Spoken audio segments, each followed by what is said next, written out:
Cheers and salutations. Welcome, one and all, to Americans Learn. My name is Kit. Please be sure to like, comment, share, and subscribe, and hit that ring bell notification. That way, all of you beautiful people are made aware we upload new content upon our YouTube channel. And today, we're going to check out something that's close to my heart. And look, I have a huge love for Japan and Japanese history. And look, I've been watching on Max, Tokyo Vice, and then I was graced with the updated information that a TV show or a show on Hulu titled Shogun, which takes place during the early days of Japan when Portugal was still trading in secret with the Japanese feudal kingdoms, and little did I know that Kings and Generals 4 years ago actually did a documentary video on the real story behind Shogun. Now, I've so far been watching 6 episodes of Shogun, and I'm just in love with it. Okay, and there's many reasons why I am in love with the TV show Shogun. First of all, I love the attention to detail, the storytelling, the drama, the characters, the fact that this really did happen in ancient times, or not ancient times, but at least during that time. And it's just such a wonderful story, and the actors and the actresses are just so on point. I love it. I love that people are just consuming it, and it's getting rave reviews from critics and audiences alike. I was just recently talking to one of my good friends, and he has been watching it too. So Shogun, 10 out of 10. I love it. I hope it gets renewed for another season. I know there's 2 more episodes.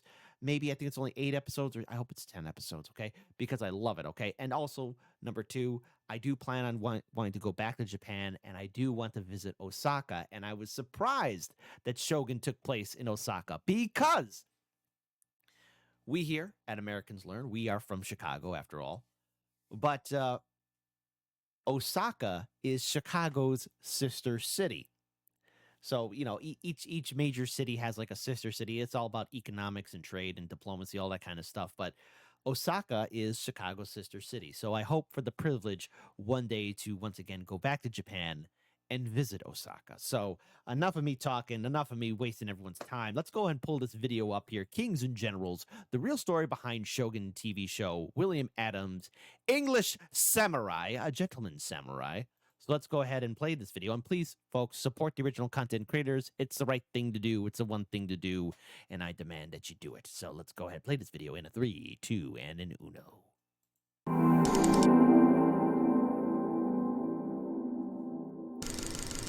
Japan at the turn of the 17th century was a mysterious land. The enigmatic lords of this empire allowed very few foreigners into their domain, only out of necessity, and even then with begrudging disdain.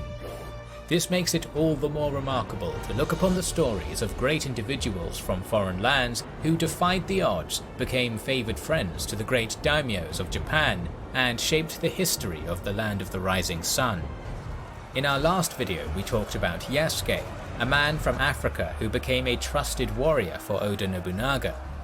In this video we will tell the tale of William Adams and explain how an intrepid English navigator gained the rank of samurai and became an invaluable asset to Japan's greatest shogun, Tokugawa Ieyasu. A big thank you to the sponsor of this video, Magellan TV. Magellan is a new type of documentary streaming membership founded by filmmakers, their team of producers and curators that bring together premium content with a deeper dive. With a subscription to Magellan TV, you have access to featured genres of history, space, science, nature, as well as individual documentary movies and series. Magellan even has different specific history playlists, like the one on the early modern period. This playlist has documentaries that cover topics ranging from the biographies of famous historical figures to the Age of Discovery to the inventions of the period. Our new favourite from their playlist is called Instruments of Death, and it explores the history of weapons and their proliferation. You can stream Magellan from anywhere on any device, without any ads and with no limited access. Many new programs are added on a weekly basis, and a wide selection is available in 4K. We highly recommend you check out Magellan TV, and the first 100 visitors can go to magellantv.com/kingsandgenerals to get a 1-month free trial. William Adams was born in the town of Gillingham, in the county of Kent in England, into a family of wealthy means, and lived his early childhood in relative comfort. This changed at the age of 12 when his father died. In order for his family to make ends meet, young William was apprenticed to the shipyard master Nicholas Diggins to learn the seafaring trade. Adams spent the next decades under the strict tutelage of his master, learning to build ships, navigate open oceans, and read the stars. That's friggin' incredible. Now, in this day and age, everyone wants to be on TikTok.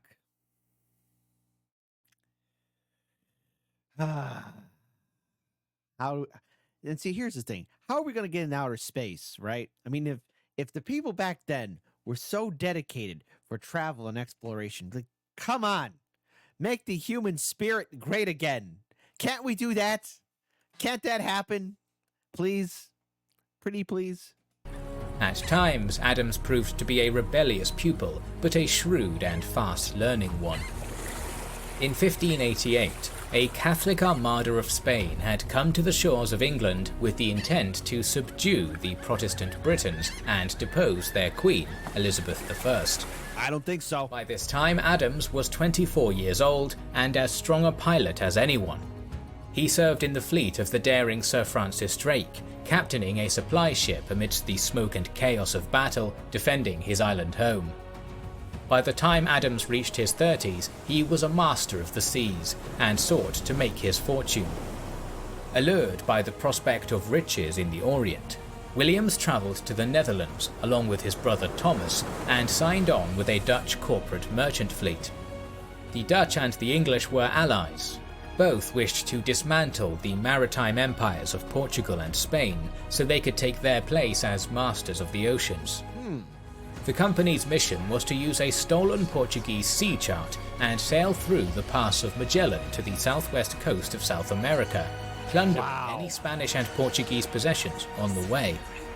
They would trade with the locals for silver, returning back with spices from the east. So in June of 1598, Adams' fleet of 5 merchant warships set out from the Netherlands. The fleet first made its way southward, down the west coast of Africa.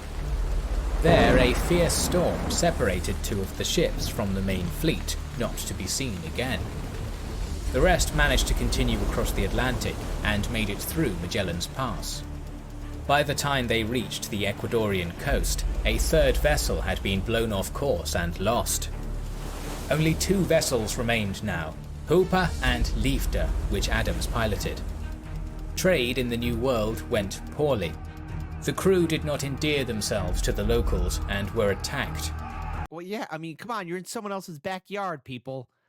You know, a controversial statement to say in the 1600s, but be nice. You catch more flies with honey than with vinegar. 20 sailors were killed, including William's brother, Thomas. The survivors fled back to their ships. The loss of his brother was hard on Adams, but the stoic pilot was not one to give up on his mission. Realizing that their hope for survival in the New World was slim, the Englishman convinced his remaining Dutch compatriots to go west to Japan. And so they began the Great Crossing. The journey across the Pacific Ocean was long and treacherous. At some point, Adams' journal states that their ships made landfall on a chain of tropical islands, which was most likely Hawaii. According to him, 8 sailors deserted on these islands, but were captured and eaten by the natives. The rest of them sailed on. In February, a typhoon sunk the Hooper, damning all aboard to a watery grave. The crewmen of the Liefde were exhausted and afflicted with scurvy. One poor soul was so deranged that during a storm, he attempted to fire the ship's powder magazine to put them all out of their misery. How do you wake up to that? I'm sorry. Holy cow. This attempt was foiled by Adams, who berated his crew for their cowardice. After a 2-year voyage, the Liefde made landfall in eastern Kyushu in southern Japan in April of 1600. Of 5 ships, only 1 remained. Of over 500 crewmen, only 23 survived. Oh, 523. Ah! Ha! Oh my God! Among them, only 9 strong enough to stand, one of which was Adams. At great cost of human lives and spirit, he had made it, and was the first Englishman to reach Japan. At the time of Adams's arrival, Japan was in a state of fragile, delicate peace. Back in 1587, Japan was unified under Toyotomi Hideyoshi. Hideyoshi began life as a lowborn, thus could not be shogun, so he became the Kwampaku, imperial regent. For a time there was stability until Hideyoshi died in the year 1598. The Kwampaku mandated that his young son be his only true heir. However, he appointed a council of the 5. Yeah, we are mentioned of those 5 councilmen in Shogun. 10 out of 10, great TV show. I mean, it is so refreshing to watch not 1 but 2 shows that are set in Japan. And for those of you wondering, yes, my family has a long connection with Japan dating back from my great grandfather, and hey, to yours truly right here. And I just love Japan. I mean, I was there, I visited twice, and I hope to go back there very soon. First time I went there was in 1998, and then recently, well, not recently, but on Christmas Day of 2019, and I enjoyed Japan of all of January of 2020. It's a good thing I was able to enjoy it there for 5 weeks. 5 weeks in Japan, great. Saw Tokyo, Kyoto, Hiroshima, and I just got back home in time before that crazy lockdown happened. And I'm hoping to visit Japan again very soon, and I want to see Osaka. And if you've been to Osaka, please let me know some sites or places to go. I know everyone's mentioned Osaka Castle, and I get it. I do want to see it. But what other treasures or gems are in Osaka? Most influential daimyo to rule until his son was of age. It was clear that tensions between the regents would soon escalate into war, for they did not trust one another and all desired greater power. Of all 5, Tokugawa Ieyasu, Lord of Edo, was the most powerful, and he was ready to strike. Meanwhile, the Portuguese had had a presence in Japan for decades. Based in their trading port of Nagasaki, they had made a fortune as intermediaries in the silk trade between Japan and China. Among them was the Society of Jesus, also known as the Jesuits. The Jesuits, yes. Where Portuguese traders went, they followed, spreading the Catholic message. Portugal's crucial role in the silk trade meant that the lords of Japan were forced to tolerate this foreign religion spreading amongst its people, but and I find it so interesting how they showed the Jesuits and the Portuguese in Shogun. Just it's so rare you see a TV show respect the history and this it's just so refreshing to see a show that is dedicated to that time period and really tell the story. And I didn't know this at the time, but Shogun, there was a TV show that was Shogun is based off of a book, which then they made a TV show in the 1980s, and I do plan on watching it after I'm done with, after the season's done. But I mean, if you just can't tell, I'm in love with Shogun. And I'm loving this video too here as well. Please support Kings and Generals. Follow them on all their social media. They're doing a real good job here. with Adams's arrival, this was soon to change. William Adams and his 9 fit crew members first disembarked at a village called Bungo. They were given charity there by the local townsfolk and fed food and sake. The Lord of Bungo, a minor daimyo, soon arrived in the village with an interpreter in tow, a Jesuit priest who was naturally dismayed to see his English and Dutch enemies on Japanese soil. The priest implored the daimyo to have Adams executed for piracy. Hey, you're Your Eminence. That's not very. What What would Jesus say to that? Hmm? What would he say? Obviously, I know there was a difference between the English and the Portuguese, and there was a great schism between the Catholic Church and the Protestants. But still, come on, come on. And on top of that, what would Aurelian say? Adams rebuked the priest, resulting in a bout of hostilities that was put down by the Japanese lord, who then had Adams detained. Soon, news spread far and wide of the arrival of strange barbarians with golden hair and blue eyes who came from the Eastern Sea. These were not the dark-haired Portuguese that they were used to. In fact, they and the Portuguese seemed to hate one another. Word inevitably reached Tokugawa Ieyasu, who immediately realized the value of these foreigners and requested that they be sent to him. Adams and his crew were escorted up the Japanese coastline into the harbour of Osaka. The Englishman marvelled at the splendour and scale of I just want to hear the name again, Osaka. Adams and his crew were escorted up the Japanese coastline into the harbour of Osaka. The Englishman marvelled at the splendour and scale of this thriving city, a metropolis that dwarfed the cities of Christendom. Upon arrival, they were kept imprisoned within Osaka Castle for... If you've been to Osaka, please regale us with tales of your adventure. I would love to hear them. I would love to know about Chicago's sister city. Ieyasu wanted these peculiar foreigners safe and out of the clutches of his rivals, who surely would also try to exploit them for valuable information. In May of 1600, Adams was brought before Tokugawa Ieyasu, and this meeting changed Adams' life forever. Through a Portuguese interpreter, the daimyo pressed the Englishman hard for information on the outside world. Adams taught Ieyasu of his country, as well as the wars it was embroiled in with Portugal and Spain. When asked of religion, Adams declared himself a follower of God who created heaven and earth. Here Ieyasu learned of Protestantism and realized there were Europeans hostile to the Pope in Rome, which the Jesuits had told him was the ultimate and only Christian authority. Game-changing event. 10 out of 10.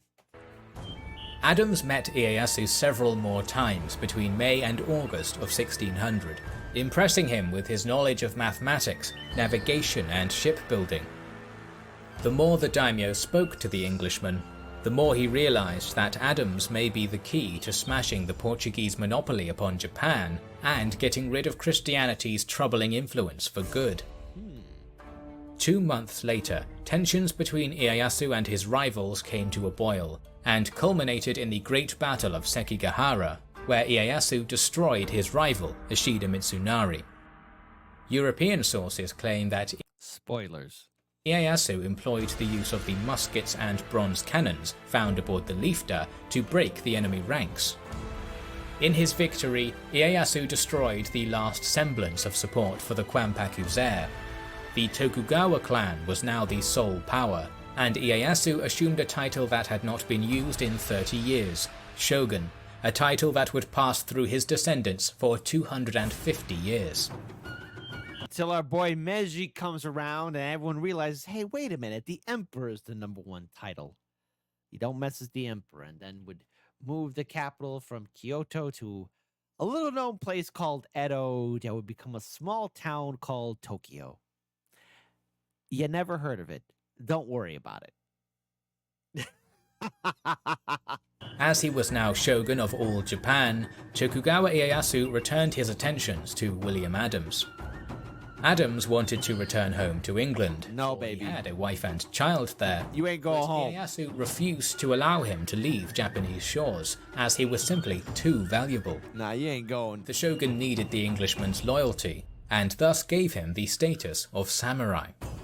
Adams was bestowed the rank of Hatamoto, a high-prestige bannerman. He was given 2 ceremonial katanas, 80 loyal servants, and his own fief, a plot of land in the Miura Peninsula, said to encompass 100 farms. Whoa. Adams served the shogun well. From 1604, he helped construct Japan's first Western-style warships. an 80-pounder and a 120-pounder vessel. The English navigator became Ieyasu's chief advisor on all things Western, and replaced the Jesuit priests as the shogun's official interpreter. Yo. To the Japanese, Adams became known as Miura Anjin, the pilot from Miura. He became an invaluable asset. Wanting to ensure that Adams would never leave, Ieyasu officially declared, "William Adams is dead. The samurai Miura Anjin is born." And, look,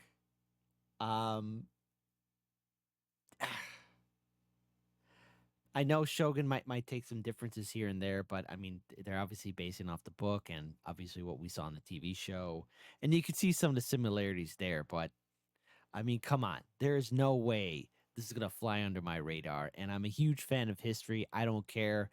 I love the work from the actors and the actresses and everyone that's been participating in it. I've been following them on all their social media, be it Twitter, Facebook, Instagram, and I love Shogun.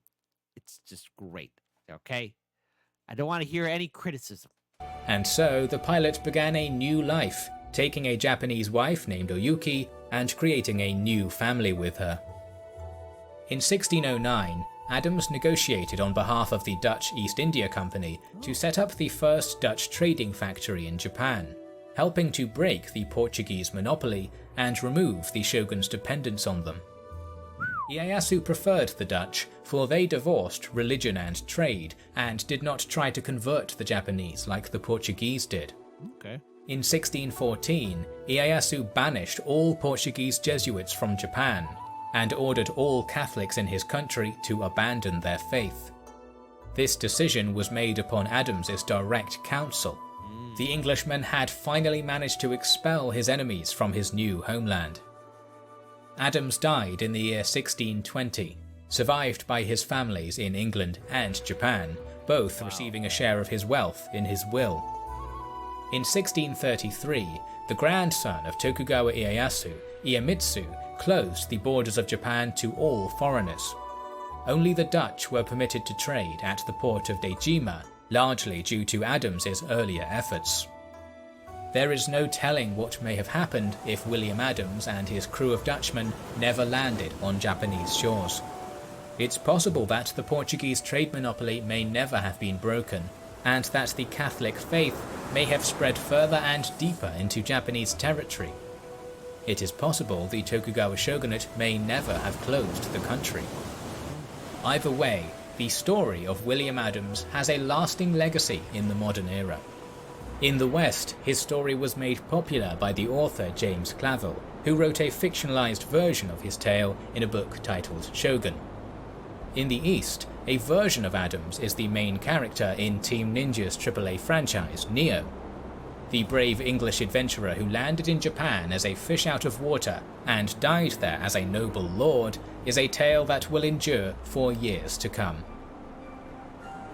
And to think hold on, I'll keep my comments at the end. We have more stories to tell about Japan, so make sure you are subscribed to our channel and have pressed the bell button. We would like to express our gratitude to our Patreon supporters and channel members who make the creation of our videos possible. Now you can also support us by buying our merchandise via the link in the description. This is the Kings and Generals channel, and we will catch you on the next one. All right. First of all, and to think that same story would resonate in the 1980s when the TV show Shogun was made, and even now in the year 2024 when the TV show Shogun would be on Hulu. No, we're not sponsored by Hulu at all. We have no advertisers here. But to think, folks, again, to think again, August 29th, 2019, before the whole world went to crazy. Oh, what an innocent year that was, right? Who would think that this video would come out 4 years, and now it's being highlighted as the real story behind Shogun, the TV show. William Adams. So what are your thoughts? Oh, excuse me, didn't mean to burp there. What are your thoughts on William Adams? I, for one, have to say he's a brave explorer. Him and his crew, 5 ships, 500 people. Out of that, 23 survived. Oh, I am curious though what happened to the rest of his crew though. So obviously there's more to the story. So to you, the viewing audience, listen, if you want to capture my heart, please tell me about more videos if we can learn about them. About, of course, William Adams, but also Japan, especially during the feudal era. Look, I love to consume content about the history of Japan. So much about it. It's a beautiful country. I've been there twice. Hope to go there again for a third time. Want to see Osaka. Loving the TV show Shogun. Loving the TV show Tokyo Vice. Um, th- if anything, this has been my favorite video to check out here on Americans Learn for this year of 2024. So it's close to my heart. I love it with all my heart. Of course, keep on saying it over and over again. So 10 out of 10, great video, awesome content, and I am just waiting ever patiently for the next episode of Shogun to come out. What are your thoughts on the TV show Shogun? Give us your feedback. I would love to hear your thoughts on it. And if you've been to the great city of Osaka, or if you're a resident from Osaka, regale us with tales of that great city. Until then, take good care of yourselves and each other, and I'll see all you hip cool cats on the flip side. Peace.